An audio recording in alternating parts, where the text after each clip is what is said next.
O'rtoqlar, ko'ryapsizlar, qo'limda panel va haqiqiy olov. Do'stlar, hech qachon panel xarid qilayotganingizda aynan mana shunaqa gaz ballonlar yoki zajgalka orqali tekshirib xarid qilmanglar. Har doim panel olgani kelganingizda sotuvchidan mana shu hujjatni so'rang xolos. Bu O'zbekiston Respublikasi Favqulodda vaziyatlar vazirligi yong'in xavfsizligi tomonidan berilgan bu NG sertifikat, ya'ni негорющий material orqasida mana ko'ryapsizlar zaключениялар bilan berilgan.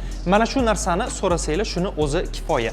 Va o'rtoqlar, oxirgi paytlarda panellarni juda ham ko'plab maktab, bog'cha, turli xil odamlar ko'p yig'iladigan joylarga o'rnatishyapti. Lekin bu aslida qonun tomonlama mumkin emas. Faqatgina mana shu kabi panellar, yonmaydigan panellarni siz albatta ishlatishingizni maslahat bergan bo'lardim va doim showroomga yoki biron bir joyga xarid qilgani kirganingizda ulardan albatta so'ranglar, sizlarda shu sertifikat bormi yoki yo'q.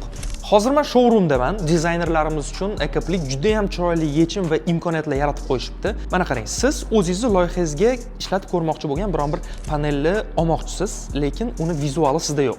Ecoplik.uz saytiga kirasiz. U yerda panellarni vizual ko'rishingiz va ularni ko'chirib olib, loyihalaringizda bemalol qo'llab ko'rishingiz ham mumkin. O'rtoqlar, o'zingizlar hammasini ko'rdinglar. Agar sizlarga ham xuddi shunaqa o'tda yonmaydigan sifatli panellar kerak bo'ladigan bo'lsa, bemalol Ecoplitga murojaat qilaverasizlar o'rtoqlar. Va aytgancha, endi siz Ecoplit panellarini nasiya savdoga ham xarid qilsangiz bo'ladi.